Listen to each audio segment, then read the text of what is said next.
Le voy a decir, por ejemplo, un dato. Esto lo dice el doctor Dutra. Dice que es un psiquiatra. Las prácticas espiritistas son las que más llenan los manicomios. Esto lo dice el doctor Moreira, el director del Hospital Nacional de Colombia. Dice así: en el Hospital Nacional de Alienados, un inmenso número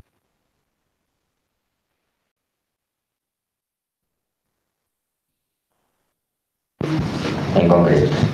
Exorcismos, ¿cómo se hacen? Por ejemplo, eso no se lo voy a poder dar acá ahora, pero le quiero dar los elementos de discernimiento, que es lo que quiero que tengan en cuenta.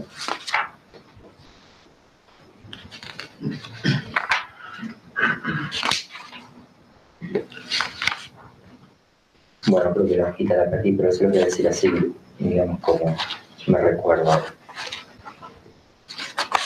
Esta charla da para mucho de tiempo, por eso no quiero dedicarme sobre todo los motivos por el cual Dios permite que se produzca. ¿Por qué Dios a veces permite que eso se produzca? Por la siguiente razón, esta la dice San Buenaventura: para que se manifieste la gloria de Dios, en primer lugar, por el castigo del pecado, por la corrección del pecador, por el bien mismo de la persona que está poseída y para nuestra enseñanza. Esos son los motivos que pone San Buenaventura. ¿Sí?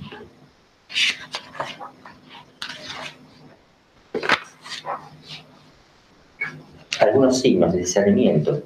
En primero, no creer rápidamente enseguida, así como si fuera, por eso hay que evitar la autosugestión, y después evitar hablar. El demonio tiene dos tácticas, esto quiero que le quede bien presente, dos tácticas. Una, hacer creer que no existe, un extremo. El segundo extremo es convertirse en centro de atención de los hombres, es decir, que uno lo tenga presente permanentemente, como centro de atención, cuando no tiene que ser así. Uno tiene que tener como centro a Jesucristo, a Dios en el alma. Tiene que rezar y tener presente a Dios, sabiendo que existe el otro que me va a tentar, etc. Pero no tenemos que colocarlo en centro. Si uno se la pasara hablando permanentemente, yo para dar esta charla, yo la doy una vez y no la doy nunca más. Acá me han pedido ya algunas conferencias, pero no me gusta darla. Por eso después doy otra sobre la Virgen y la Escritura, que si quieren se la doy la próxima vez. La Virgen como fundamentada en la Escritura y también como la gran defensora de las almas, ¿no? Se producen efectos contrarios a lo de la medicación, por ejemplo. Si se trata de un fenómeno extraordinario y es una persona que tiene fuerza, que no lo pueden sostener y le dan un Valium, pero poderosísimo, y la persona no le hace nada y sigue igual y le dan otro y nada y sigue, no digo que sea el único elemento, puede ser un elemento. Hay que tener todo el conjunto de los elementos en vista, porque puede darse también un caso de sobredosis donde ya no le haga nada el Valium, por ejemplo. Está la posibilidad. Tiene aversión a lo sagrado, pero no solamente eso, tienen que darse las dos cosas juntas. Porque puede ser una persona que tenga bronca con las cosas sagradas, por bronca nomás. Repugnancia por la oración siendo personas que siempre lo han hecho. Comienzan de pronto a tener repugnancia muy grande a la oración. Vómitos, eructos, tos, bostezo cuando se está rezando con ellos. Cierra automáticamente la boca para no comulgar, con fuerza. Reacciona ante el agua bendita sin saber que es agua bendita. Uno se la mezcla, le echa primero agua bendita, no le echa agua sin bendecir con el mismo pomito, o sea, igual, o con el mismo elemento. Le echa agua común, no pasa nada. Se lo cambia sin que se dé cuenta, le echa y reacciona. Reacciona ante ropa bendita que no sabe que está bendita. Tiene una fuerza sobrehumana desproporcionada al físico de la persona. Olores fuertes, feos, horribles, que no se saben de dónde vienen y son permanentes. Entiende y habla correctamente cualquier lengua. Nosotros hemos hablado en griego, arameo, latín, en inglés, en francés, en italiano, a esta persona que todas las lenguas las maneja como quiere. Y eso no apenas sabe el español, No solamente eso, sino todos los elementos. Entiende y habla correctamente. Conocer hechos a distancias o desconocidos. La levitación se levanta. Conocimiento que la persona no puede tener por su condición. Conoce teología de punta a punta, filosofía, cualquier ciencia. La maneja como quiere, siendo que la persona es ignorante en ese punto. Bueno, ¿puede el demonio conocer cosas futuras, contingentes, es decir, aquellas que pertenecen o que corresponde a la libertad del hombre? ¿Puede conocer cosas futuras? Respondemos que no, solamente Dios conoce los futuros contingentes. ¿Qué voy a hacer yo mañana a las 10 de la mañana? El demonio puede decirme, va una persona y dice, mira, el padre va a hacer tal cosa mañana a las 10 de la mañana. Y le acertó. ¿Pero por qué le acertó? Porque escuchó que mi superior, el rector, le está diciendo en este momento al otro que me va a pedir a mí tal cosa y sabe que yo voy a estar allá en el seminario, que normalmente suelo hacerle caso. Entonces sabe que yo voy a estar haciendo eso, pero porque lo está escuchando, no porque sea. Pero puede suceder que el rector se haya arrepentido a los 10 minutos. No le voy a pedir eso a él, se lo voy a pedir a otro. Son los demonios. Falló la profecía, que no es profecía, ¿eh? Por eso cuando uno va a divinos que le dicen las cosas futuras, muchas le pegan, pero otras le erran. Porque no conoce el futuro contingente, no sabe la libertad, cómo va a usar el hombre libremente, pero conjetura todas las cosas. Por ejemplo, a un sacerdote le dijo, Lore, una iglesia se te va a caer encima, le dijo a un sacerdote. Una iglesia se te va a caer encima. Entonces, el demonio era una niña, ¿no? Que estaba posesa. Tal día, llegó tal día, un terremoto que fue el de Caucete, que creo que fue el de Caucete, en el que esta iglesia estaba bastante floja, no se cayó una parte y casi el sacerdote no estaba en ese momento ahí, sino que estaba en otro lado, no le pasó nada. Pero normalmente solía estar ahí a esa hora. Entonces el demonio conoce el movimiento de la Tierra. Un científico puede conocer cuando le predecimos un terremoto. El demonio, ¿cómo no lo va a conocer? Si conoce, ve con la inteligencia, ve perfectamente y sabe la velocidad en que se van a encontrar dos fisuras, que yo qué, bueno, eso lo calcula perfectamente, sabe que el sacerdote normalmente está en esa hora en esa iglesia y sabe que la iglesia está media mal. Entonces se te va a caer encima. Le erró, digamos, por poco. Pero no son futuros contingentes, porque al sacerdote se le ocurrió no estar ese día y él no sabía que no estar.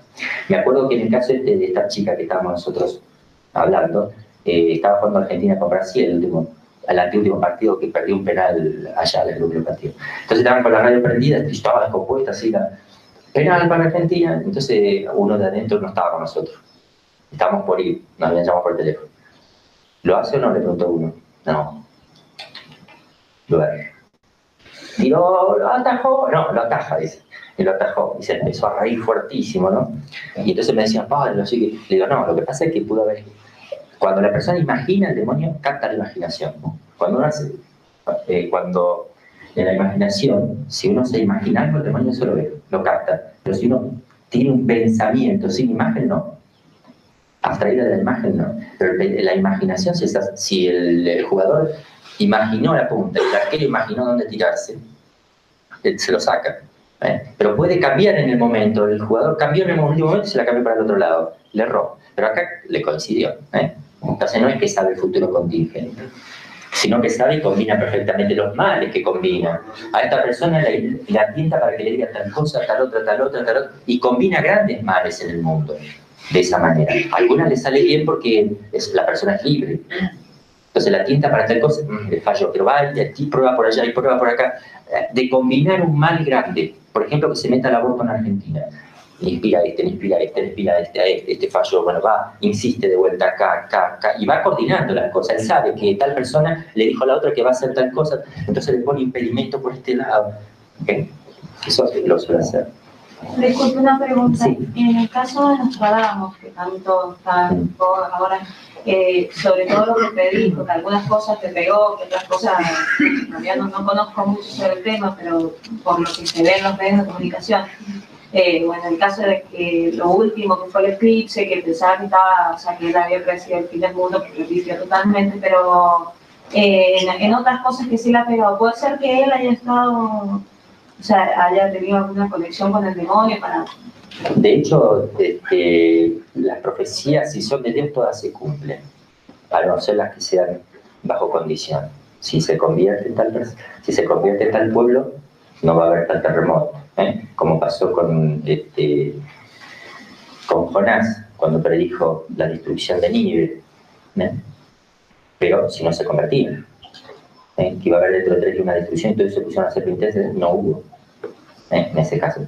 Pero sí puede haber conexión con cosas de ese tipo. No sé, puede haber. No hay que hacer caso a esas cosas, no hay que meterse en eso. Tenemos la revelación clarita, la vida espiritual es hermosa, tenemos los grandes maestros de la vida espiritual, tenemos tantas cosas hermosas para vivir el presente. No nos vayamos para adelante ni para atrás. Vamos al presente, a fondo. Uno se pregunta por qué los ángeles malos actúan y no los buenos. ¿O por qué tanta desproporción? No hay desproporción. Hay un proverbio chino que dice: más ruido hace un árbol que cae que un bosque que crece. El bosque cuando crece no hace ruido, en cambio si uno tira abajo un árbol, un ruidazo. Más ruido hace un árbol que cae que un bosque que crece.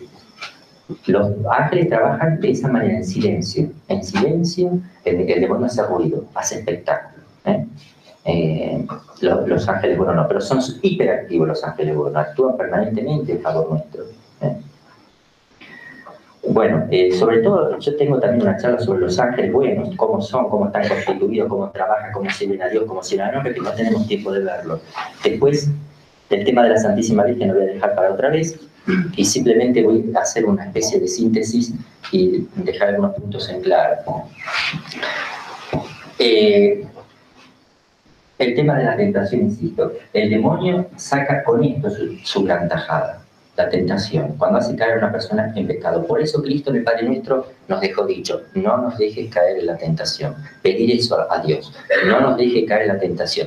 No nos dijo: no nos dejes ser poseídos por el demonio, no nos dejes ser dejados o obsesionados, no nos dejes caer en la tentación. Esto es lo fundamental. Si uno pone todo el interés y la preocupación en lo demás, eso no es cristiano. Esto tiene que ser secundario, pasar a un plano secundario. Lo principal es la tentación, saber que somos probados en esta vida. El acrecentamiento de la vida de gracia que fortalece al hombre. Cuando uno está en gracia, el demonio le teme al hombre en gracia, huye. ¿Por qué? Porque uno es templo del Espíritu Santo, está Dios en el alma. Entonces el demonio tiembla, cuando viene uno en gracia tiembla, corre, se va. Lo que hace es actuar a distancia. Él está en el infierno y aplica su acción operativa tentándome. Pero tiene miedo a la persona en gracia, le teme. Bueno, no sé, yo quería decir algunas cositas más, pero no me va a dar el tiempo. Yo dejo a preguntas, si se me ocurre alguna cosa, les Padre, sí. ¿Cualquiera puede exorcizar si está en gracia? No. Tiene que ser un sacerdote. Hay un exorcismo oficial que solamente lo puede hacer el sacerdote, que se lo delega al obispo, que tiene la potestad para eso. Y después hay lo que se llaman los exorcismos menores, que el sacerdote puede hacer, como el hecho de decirle: andate de acá, ya está, es un exorcismo. Porque el exorcismo significa una oración para que se vaya el demonio. Entonces ahí es cuando el sacerdote va a hacer un discernimiento, puede hacer algunas oraciones, inventar algunas oraciones. Ve que Satanás al infierno en nombre del Padre, del Hijo y del Espíritu Santo. Con eso se está haciendo exorcismo, pero privado. Pero para hacer el solemne, en nombre de la Iglesia, se necesita la autorización de la Virgen. Si no, es peligroso hacerlo. Pero digo, siempre tiene que ser sacerdote. Puede ser un laico preparado también, sí, porque el poder no es por ser... Sí, por ser sacerdote hay un poder mayor, por supuesto, pero lo que recibe el laico, si se lo manda al obispo, es el poder de la Iglesia, porque no lucha la persona, sino lucha el poder de la Iglesia la que se enfrenta con Satanás. Pero normalmente siempre. Antes, en los primeros tiempos, había laicos, como San Justino, laico, pero un santazo, ¿no? Y bueno, él ha hecho exorcismo. Así que la Iglesia se lo ha encomendado por la santidad de vida también, no sé. Pero no depende de eso tampoco. Se prefiere el sacerdote porque es impresionante la diferencia. Mira, le cuento este caso. Tuve un caso de una chica, acá, cerca, donde, bueno, nos dimos cuenta que tenía por las pruebas que le hicimos. Entonces le digo: mira, conviene que te haga una buena confesión. Estaba el novio y estaba el papá. Que te hagas una buena confesión, que general, ¿querés confesarte? No, padre, tengo vergüenza, no quiero. Tenía 17 años. Pero mirá que no te vas a curar, Señor. Porque tuve 15 minutos y no querías comer. No, padre, no. Entonces le digo: esta no es eso. Entonces agarré la estampita a la Virgen. Le digo: a ver, decile así a la Virgen. ¿Vos la querés saber? Sí, padre. ¿Te animás a hacer una oración conmigo? Bueno, decile así: Virgen María, Virgen María. Cuando el Padre me ponga la estampita en la cabeza, haz que el demonio no me tiente contra la confesión. Haz que el demonio no me tiente. Abajo, no la dejo decir. Así que entró atrás, ahí se despertó, vamos y vuelta. que el demonio no le dejaba decir. Ya a las 5 o 6 veces le digo, bueno, basta, ya está, la Virgen sabe lo que le quiere pedir. ¿Vos te querés confesar? No, padre. ¿Seguro? No, padre. Entonces le digo, así que no te querés confesar, y le puse la estampita a la Virgen. Sí, padre, quiero confesar. ¿Seguro? Sí, yo quiero confesar. No, pero le digo, no, o después. No, ahora. Bueno, se la saqué. Bueno, entonces querés confesarte. No, padre. Son burlas que hace él también, el demonio se burla, lo hace a propósito también. Bueno, entonces le digo, sí, que no te quieres confesar. Bueno, entonces no te confieso. No te confieso, ¿no? Sí, te confieso. Entonces tuve que tenerle las tapitas así. Bueno, vamos a empezar. ¿Se pueden correr ustedes? Le digo al novio, salga usted. Y empezamos a hacer la confesión con las tapitas y se las saqué y se reenfureció. Ahí se le tuvieron que venir a agarrar. Bueno, fíjense cómo trabaja contra los sacramentos, ¿no? También de manera de tentar así. Pero eso llévenlo ustedes al plano espiritual después. Esos son casos extraordinarios, pero así actúan en orden, ordinariamente actúa así. ¿Cuántas veces uno dice, no tengo ganas de ir a misa? No se da cuenta que es una tentación del demonio. Puede ser de la carne, flojera de uno, pero también el otro aprovecha. O por ahí tenía que cumplir con algo, no vaya, no, qué sé yo, no voy a ir. Trabaja el demonio, así como trabaja en el orden exterior, que yo les puse algunos ejemplos, llévenlo eso al plano espiritual. La bronca que tiene cuando uno le reza a la Virgen. Una vez en Roma, rezándole a la Virgen, empezó, no, si no fuera por esa que me los quita todas, maldita, no se reenojó. Si no fuera por esa que me los quita todos. Uno lleva eso al orden espiritual y dice, bueno, conviene tenerle devoción a la Virgen, porque hay una eficacia muy grande. Bueno, ¿alguna pregunta más? Padre, el colegio científico Basílio, o algo así, ¿se relaciona con el espiritismo? San Basilio. San Basilio. Ese me suena raro a mí. ¿Acá hay uno? Sí, yo también lo sé varios. Sí, pero ¿qué dice escuela espiritista? Dice escuela espiritista y todo. Bueno, sí, espiritista. Espiritista cristiano. Sí, guarda con todo eso que hay, pero hasta iglesias católicas se llaman. Católicas disidentes, que hay un padre que se viste igual que un sacerdote. Pero agregan disidente chiquitito ahí, bueno, hay que tener cuidado con eso. Hay de todo. ¿Qué pregunta? ¿Alguno va a preguntar alguna cosa? Con respecto a los niños, el demonio, ¿cómo...? No le hace nada a los niños, no, para nada. ¿Qué pasa con los niños? Dice, sí, con respecto a los niños, si el demonio le hace algo. Yo concretamente, había un niñito de 2 años que vivía en esa casa de esta chica y otra niñita de 10. Entonces en un momento estábamos ahí, qué sé yo, y se me ocurrió, le digo, traiga, se llamaba Jesús el chiquitito, traiga a Jesús, no permita que haya un niño acá, ¿cómo va a estar mirando esto un niño? Le digo, ¿de cuándo te preocupas por los demás, bobo? Estaba re enfurecido, le digo, venga. No, dice, no ve que se va a asustar, dice, vos te vas a asustar. Póngale la mano, hágale tocar, esto lo teníamos entre todos, ¿no? Y le puso la mano en la frente y pegaba unos gritos y unos alaridos fuertísimos, ¿no? Y después a la nenita de 10 años le digo, vení, vos sos mi secretaria. Como estaba todos los días ahí, ya estaba acostumbrada. Entonces le digo, hacele una señal de la cruz con tu dedito. Y se le ponía ahí, le hacía así, y le hacía voz gruesa, todo para que se asustara. No te asustes, le digo, no, es porque se asustaba un poquito. No tenga miedo, sino, mira, fíjate que no se hace la crucecita. Y sacaba la cabeza así, pegaba unos gritos y ella muy contenta porque veía la crucecita.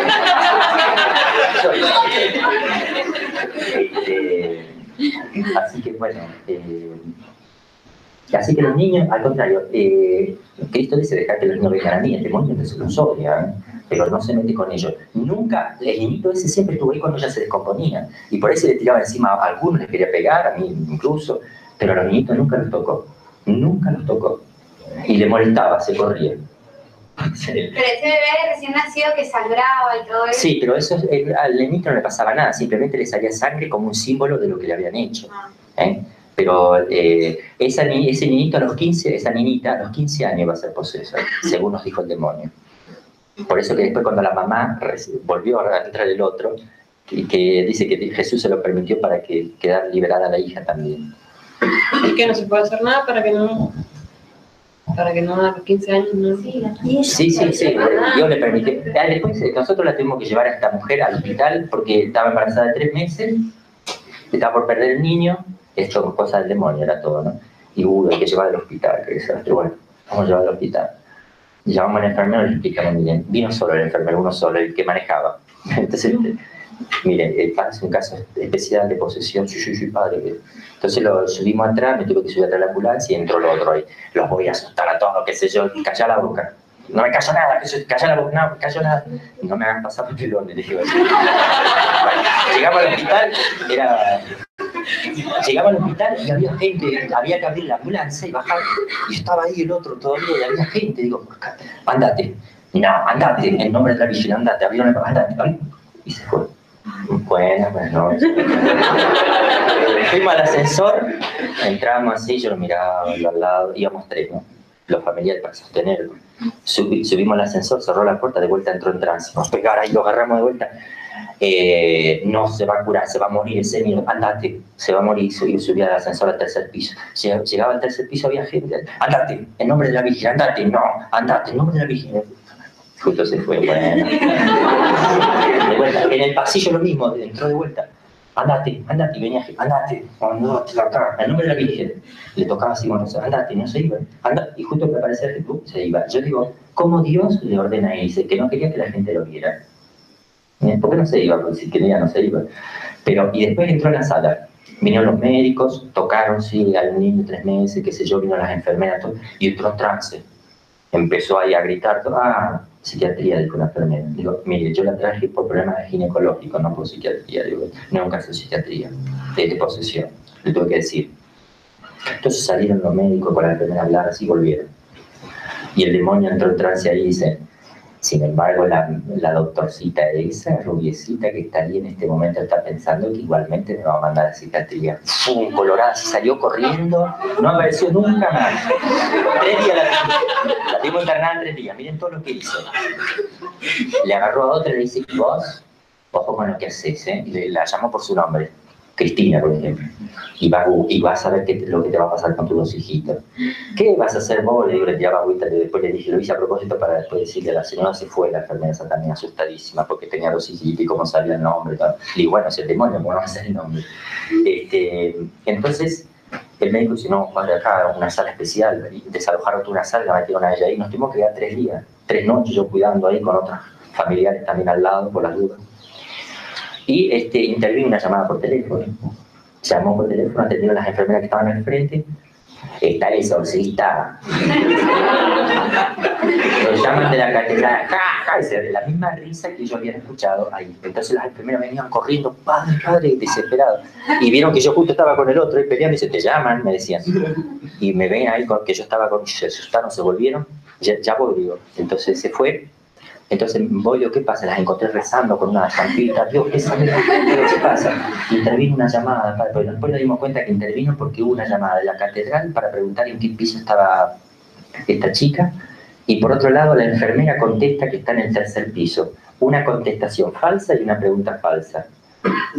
¿Se dan cuenta? Contestó para un lado, contestó para otro, normalmente imitando la voz de la enfermera. Y a estas enfermeras le dijo eso.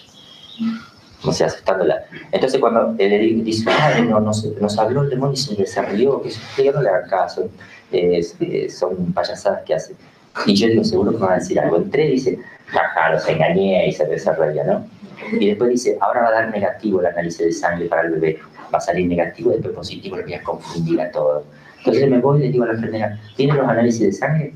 Y me dice, todavía no lo entregaron. Y justo suena el teléfono, atiende y dice, bueno. Sí, padre, dicen que dio negativo. Yo le dije, le va a dar negativo.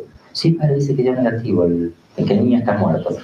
Digo, no, pero vuelvan a analizarlo a ver que le da positivo. No, padre, pero no se puede. Hágalo. Sí, padre, porque estaba tan asustadísimo.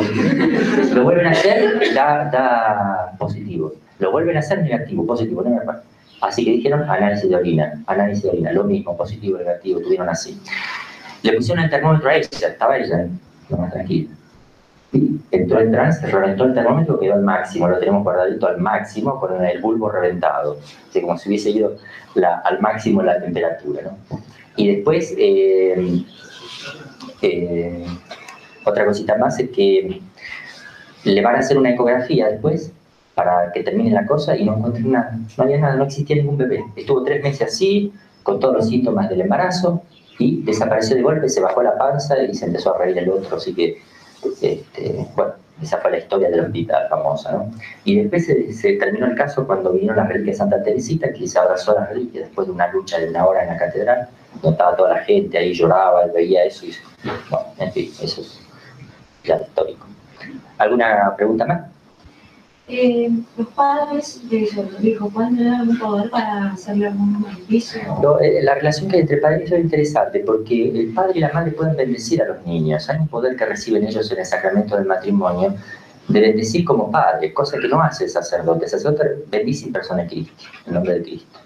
Pero el papá y la mamá bendicen como papá y mamá, como progenitores. La bendición que da la mamá a su hijo es la única bendición de una mamá hacia su hijo. Y el papá también. Lo mismo los hijos cuando rezan por los padres por los hijos. Hay una asistencia especial de Dios ahí. Una vez allá en Italia, el padre Amor, vino un hombre de 40 años con su hijita de 16, la hizo sentar, empezamos el exorcismo a la hijita, y se revolcaba, no sé qué, paró ahí, dice, el hombre miraba todo transpirado, viendo eso que nunca había visto, y le dice al Señor, siéntese usted acá, y vos andaste allá a la punta. Y el hombre dice, yo no tengo nada, no, pero siéntese igual en el sillón. Y le empezó a hacer el exorcismo al Señor y repercutía en la hija, que se revolcaba la hija. Entonces dice, paró ahí y dice, bueno, vean el influjo que hay entre padre e hijo. Por eso los padres tienen que rezar por los hijos, es importante la oración en familia, nunca hay que maldecir los padres a los hijos, ni jugando, ni por enojado, ni, eso no hay que hacerlo nunca. Ni los hijos a los padres, ni los padres a los hijos. La maldición, no maldecir. Otra preguntita con respecto a esto. Eso, cuando estás en oración, cuando estamos en oración, cuando le han puesto vida con Dios, ¿qué grado de influjo tiene el demonio? No, mire. No. En el trato con Dios y en las cosas de la confesión no las conoce el demonio. Y los pecados confesados no se van a conocer en el juicio final. Sí los que no se han confesado, para vergüenza. Eso lo dice San Juan Bosco. Y el trato íntimo que uno tiene con Dios no interfiere el demonio. Sí puede interferir en una acción que Dios puede dar una gracia de una gran consolación. Y después que termina esa gracia de consolación, donde el alma todavía está como resonando, así como un eco, como cuando uno toca la campana, que suena el eco, que uno todavía tiene ese consuelo, ahí se puede meter el demonio también a consolar y desviar el pensamiento para una cosa torcida. Por ejemplo, lo consuela Dios al alma, le da mucho amor, y el alma quiere como entregarse a Dios, y después queda un rato amando a Dios, y en ese cimbronazo entra el demonio y dice, la mejor manera de amar a Dios es hacer un buen ayuno de una semana. Y la va desviando por ese lado. Y entonces comete la imprudencia de prometer un ayuno de una semana, cosa que no puede cumplir, después se arrepiente, después se amarga, después se viene abajo, se deprime, que se estropeó todo lo que... ¿Se dan cuenta? En ese sentido sí puede intervenir, pero no mientras uno está en contacto con Dios. Por ahí pueden venir pensamientos aisladitos. Es típico en la tentación que el demonio... Hay un principio que se llama gracia atacada, gracia confirmada. Cuando uno recibe una gracia de Dios, que ve que Dios le pide algo, y enseguida le vienen los pensamientos contrarios, pero eso no vale la pena, ¿no? Son gracias atacadas, gracias confirmadas. El demonio normalmente viene atrás a decir, no, ¿cómo vas a hacer eso? ¿Qué barbaridad? Dios me pide a lo mejor una entrega mayor a Dios, más generosidad, mayor entrega en el apostolado, en la vida matrimonial, en la profesión, mayor virtud en tal punto, o terminar con un problema de falta de perdón o de odio, de rencor con una persona, lo voy a hacer. Y al ratito viene el pensamiento que lo vas a quedar un pavo. Perdóname, va a ser tanto de siempre tenés que perdonar vos y el otro no da las otras con razones medias. Y uno se da cuenta enseguida, ¿por qué vino esto atrás? Esta tentación me confirma que Dios quiere que yo lo perdone. Gracia atacada, gracia confirmada. Por ejemplo, cuando a alguna persona le hacen un maleficio, todo eso que usted mencionó antes, y esa persona está en gracia, el maleficio le llega como de fuerza, no le llega. Bueno, yo un poco dije, cuando la persona que está en gracia tiene una protección especial de Dios. Es muy difícil que eso suceda. De hecho, yo no conozco. Los casos que he conocido son todos porque han llevado una vida desordenada o no vivían en gracia, etc. Pero es muy difícil, muy difícil. Yo creo que imposible. No, absolutamente. No hay que tener miedo para nada. Y si uno tuviera la desgracia de caer en pecado mortal, circunstancial, es una persona que normalmente vive en gracia, pero por ahí tuvo una falla, se levanta enseguida. Eso tampoco es un estado habitual de pecado. Tampoco en ese caso le haría daño. Porque no es un estado habitual de pecado, sino que porque enseguida viene el arrepentimiento, el deseo de confesión. Al estar el deseo de confesión ya hay un perdón inicial que se concluye en la confesión. Que se concluye en la confesión, ojo, que nace bien. Bueno. La felicito por su séptimo y qué lindo. ¿Quiere dar algún tipo de consejo acerca de la difusión que podamos hacer de Bueno, sí, el tema ¿qué hay que hacer uno como cristiano con esto? En primer lugar, ubicar al demonio en el lugar correspondiente, no en el centro de la vida y de la atención de las personas. Yo hablo este tema a ustedes, los considero gente formada, para su aprovechamiento personal, pero no es para salir a comentar y hablar a todos y hablar de ese tema permanentemente, porque les hace daño, porque lo ponen sin darse cuenta al demonio como centro de las personas, sobre todo la persona que no tiene una vida espiritual o no está bien formada, después le queda eso como lo más importante, y está con miedo y vive para eso. Y entonces se logra no lo que Dios quiere, que es que se ame y se conozca y se hable con y de Dios, sino que se termina hablando del demonio, no con el demonio, pero por lo menos del demonio. Estos casos son excepcionales que yo tengo que hacer.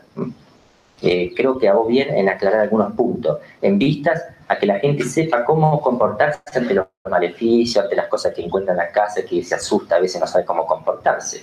Pero aquí lo hago en vistas a tener presente cómo actúa el demonio para llevarlo al orden espiritual, al alma. Cómo estar atentos para la tentación que actúa el demonio.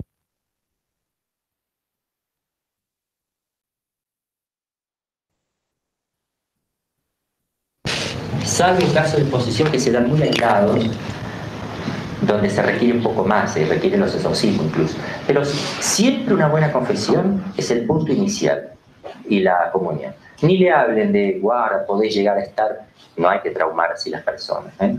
Guarda que podés llegar a tener un influjo, pero no decirle eso, son todas posibilidades, pero ¿para qué se lo va a decir si no está seguro?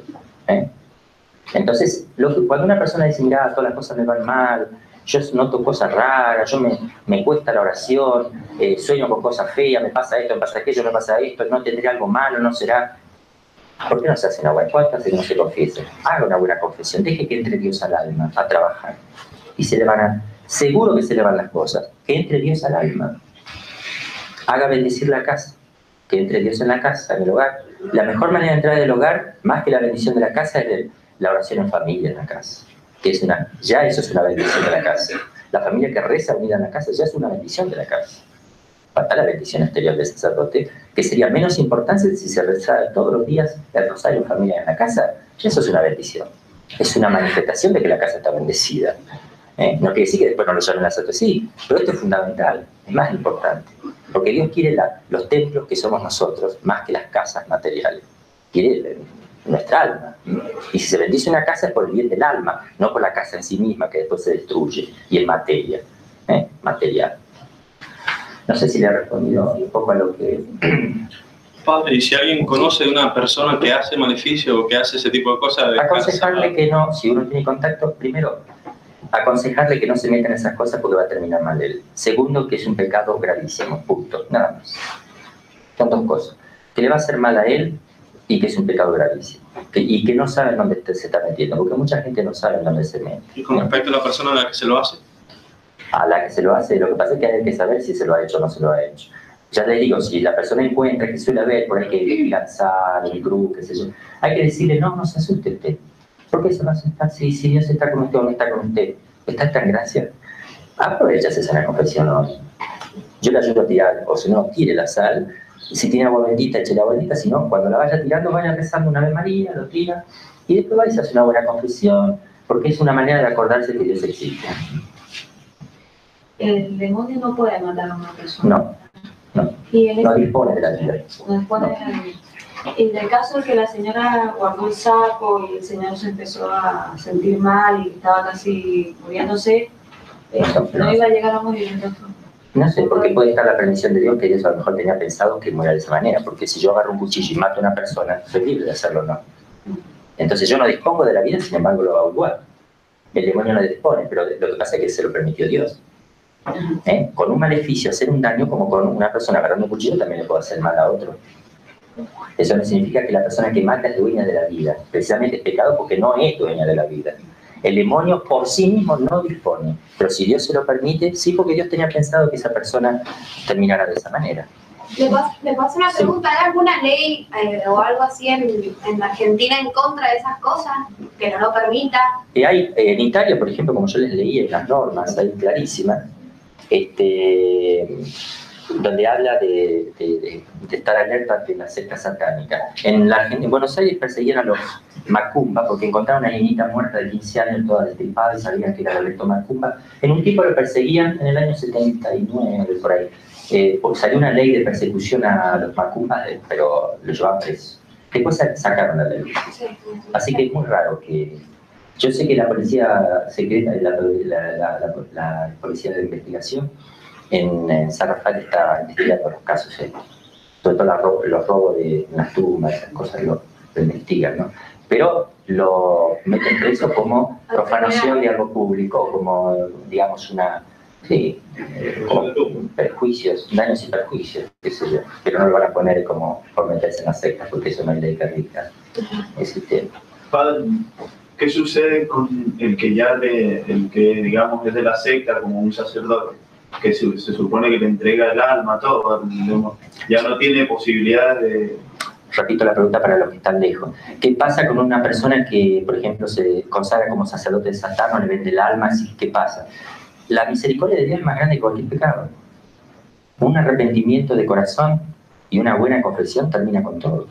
Puede quedar algún lazo, que habrá que hacer exorcismo, tendrá que sufrir 10, 15, 20 años, pero va a morir en gracia porque de hecho está en gracia, está confesada y quiere luchar y sigue luchando. Aunque muera posesa, Dios pensó que muera, pero muere en gracia, no le hace nada. El demonio estuvo haciendo tonteras en su cuerpo, pero su alma no le pertenece. Se va al cielo. Si ha habido santos que Dios les permitió, conozco 3, 4 vidas de santos, entre ellos una carmelita, Sorana de la Cruz, que fue poseída por permisión divina, por la conversión de muchas almas. Bueno, esos son casos excepcionales. Y puede morir, en el Paso de los Libres murió una señora y después de haber muerto, a los pocos segundos, le sale un sapo de la boca. Lo ve la enfermera, se pega un susto bárbaro, no puede ser un problema psicológico, se le puede dar muerte clínica. De unos segundos saca un sapo de la boca. Murió con un maleficio, alguna cosita que le han hecho. Si murió gracias, no sé. Pero de hecho murió con un maleficio, ¿no? Lo importante es la vida de gracia, ya lo repito de vuelta. Es vida de gracia, vida de sacramento. Pero brevemente, ¿podría hablar algo sobre los ángeles buenos? Sí, sería todo un tema. ¿Tengo tiempo? Bueno. Yo sí. Hacer una cosa. Que no tenga tiempo se puede levantar. Yo, sobre estos dos temas, que son los ángeles buenos y la Virgen, sobre estas dos hojitas, les tengo para hablar 1 hora y media, 2 horas. Si lo dejamos para otra próxima vez, yo hablo de los ángeles buenos y hablo de la acción de la Virgen en el alma, en todo sentido, no solamente en relación. Exorcismo y de todo lo que nos ha contado. Pero sí hablar del infierno como... Pero cómo no, se va. Cuando hay que dar catequesis hay que dar lo que hay que decir. No hablar del infierno como si fuera lo principal. Lo principal es el cielo y el amor a Dios. Lo que pasa es que hay que hablarle de todo. ¿Por qué murió Cristo en la cruz? Porque nosotros, por nuestros pecados. ¿Y qué pasa? ¿De qué nos salvó? Del infierno. Porque si no, no se entiende la misericordia de Dios. Murió por nuestro pecado. ¿Qué es el pecado? Explicar bien lo que es el pecado, lo que es el infierno. La acción del demonio en el mundo. Cómo actúa, cómo coordina los males, sobre todo el tema de la tentación. No hace falta meterse en el tema de la posesión. Si preguntan sí, decir que sí, que son acciones extraordinarias, que se suelen dar algunas veces, pero lo importante es saber que existe el demonio y que va a hacer lo posible para hacer caer a las personas. Y cuanto más se empeña una persona en ser buena, más se empeña él por odio a destruirla. Más se empeña. Es inversamente proporcional, ¿no? No, directa. Directa. Bueno, depende de qué punto de vista se lo ve. Bueno, si bien directamente proporcional. O inversamente proporcional, a medida que va creciendo espiritualmente, el otro le va aumentando más.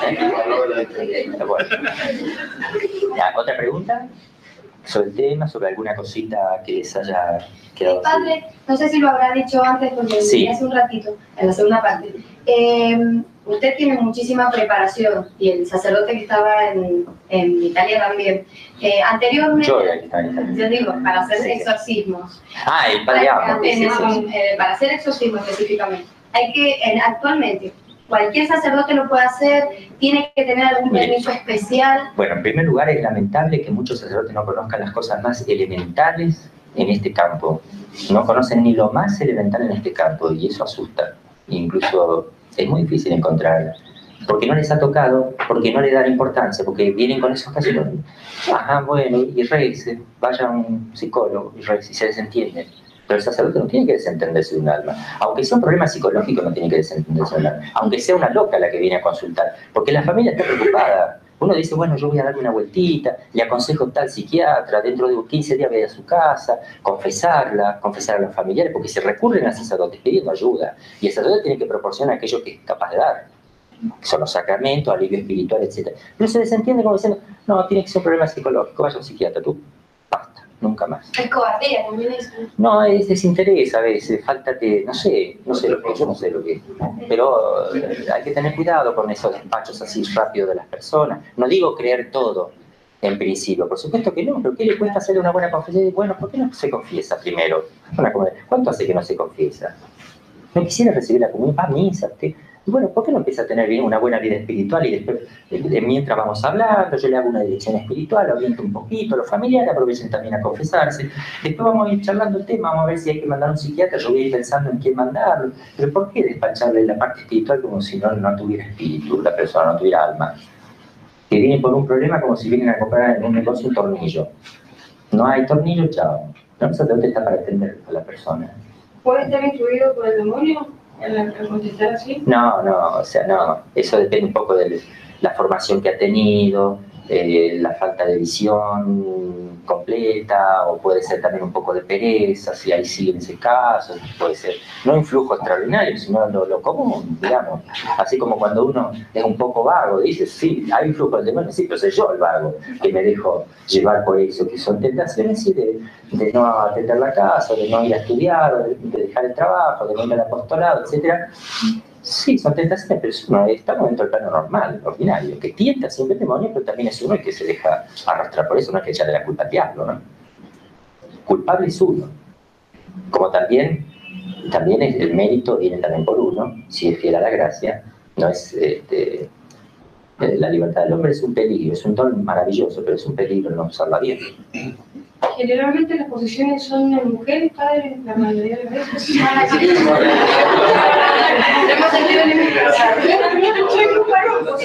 No, he tenido varones. De los casos de los 60, 4 varones más o menos. Les digo las razones por las cuales eso se da así. Primero, por una razón cultural.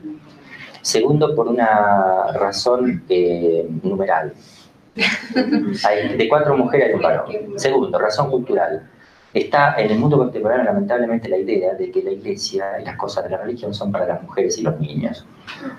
Tampoco toda esa corriente de desprestigio que viene de la Revolución Francesa haciendo crisis cada vez mayores, y las iglesias predominan siempre más las mujeres que los varones.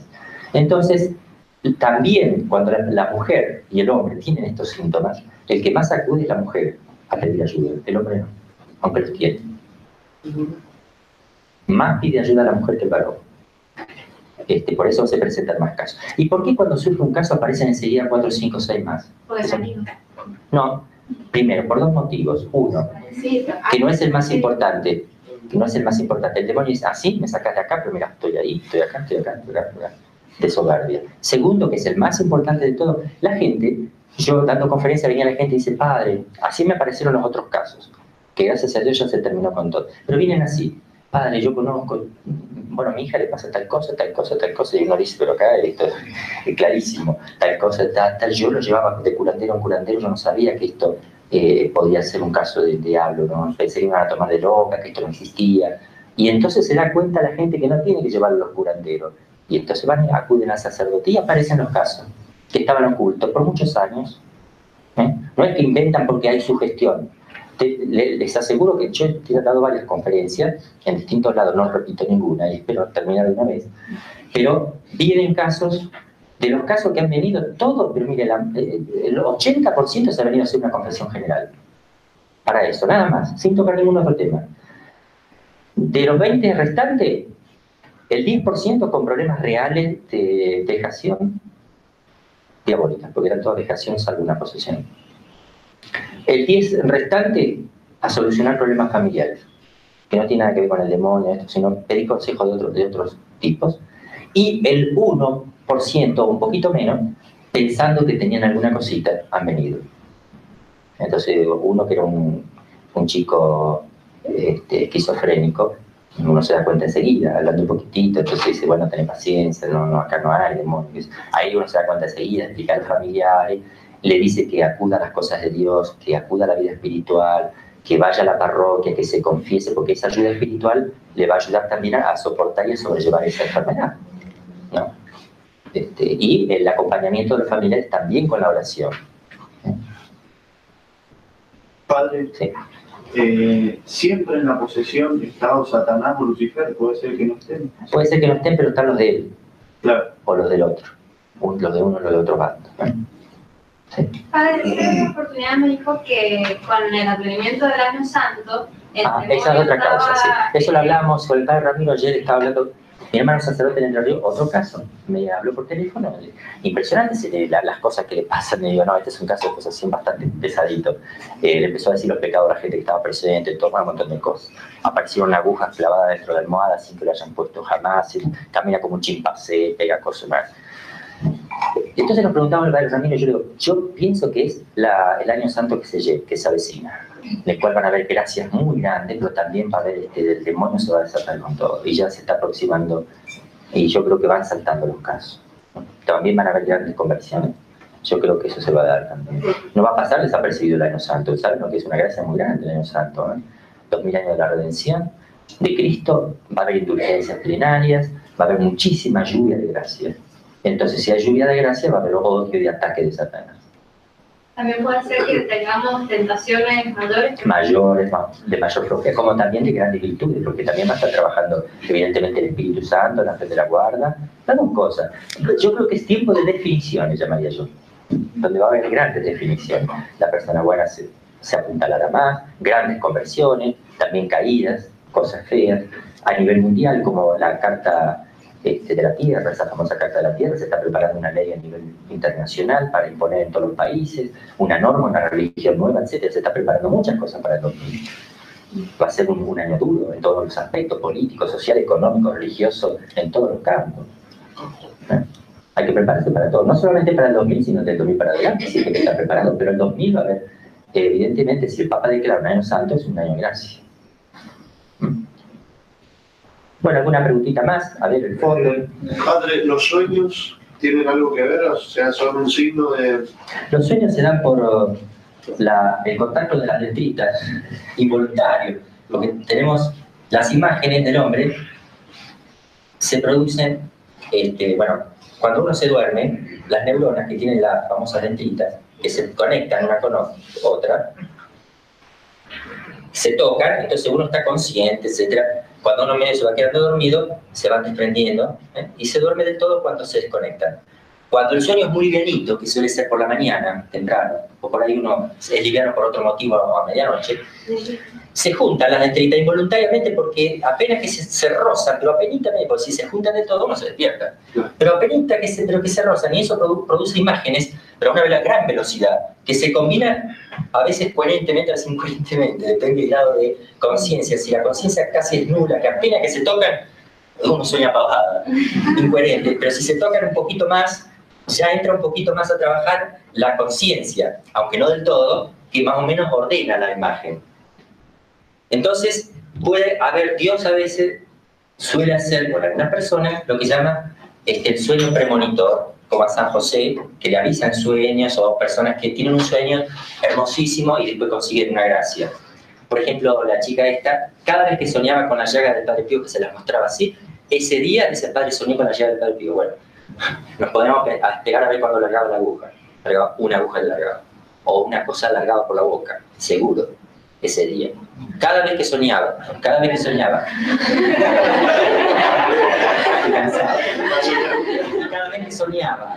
con la llaga del Padre Pío, era una gracia que le otorgaba el Padre Pío. Entonces uno dice, acá está Dios interviniendo. También tenía sueños, pero terribles.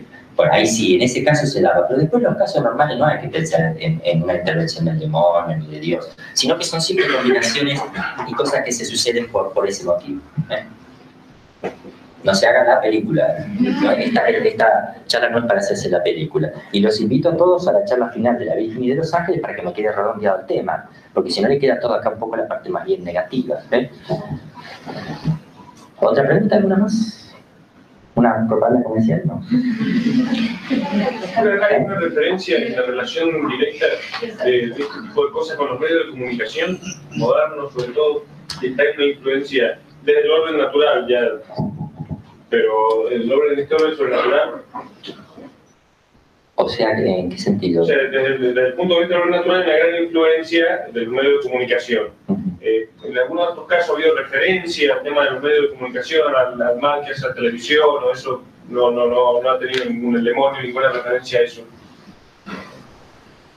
¿Sí él ha hecho alguna referencia con respecto a eso? ¿Se ve alguna referencia o una relación? Lo que sí... Una cosa, o sea, una relación directa con imágenes, con algunas películas. Mira, películas, propagandas, imágenes, películas, bien con el flujo satánico hay. No es necesario tener el multicanal para verlo. Después hay otras de degradación, digamos, que no hay tanto influjo directo, o sea, hay cosas... Yo he visto propaganda satánica, donde directamente, y bien satánico, ¿no? O estas películas, por ejemplo, hay películas, me la contaron, yo no me gusta, aparte no miro películas, pero me contaron la película esta de los 7 pecados capitales, puede ser que así se llama, donde pareciera que el demonio sale vencedor, digamos, lo deja mejor parado el demonio que a Dios, eso es satánico. Las películas contra la Virgen, Jebú Salimari, donde está una mujer crucificada, eso es bien diabólico, no hay duda de que es diabólico. En la intención de la persona es diabólico. ¿Por qué hacer algo contra la Virgen sabiendo que va a haber una gran reacción? O las películas de Cristo, la última tentación de Cristo, etc.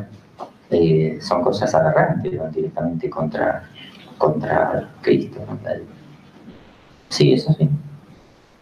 Padre, ¿y usted sabe algo sobre el tema de los mensajes subliminales, ya sea en audio o en video? Sí, los mensajes subliminales son mensajes visuales que lo solían hacer en televisión en una época que después lo prohibieron por ley, porque es un lavado de cerebro. Aparece en la pantalla de televisión, en una esquinita, en una velocidad rapidísima, que uno lo capta la vista. Son imágenes que se suceden muy rápido, instantes. Por ejemplo, de una Coca-Cola, pero uno no alcanza a ver la imagen, y le viene el deseo de la Coca-Cola, porque queda en el inconsciente, y es como que viene de adentro hacia afuera y me lo está pidiendo el organismo, pero viene con fuerza porque viene desde el inconsciente, y uno termina con ganas de tomar Coca-Cola. Es un lavado de cerebro. Lo mismo pasa también con el sonido, no sé de qué manera.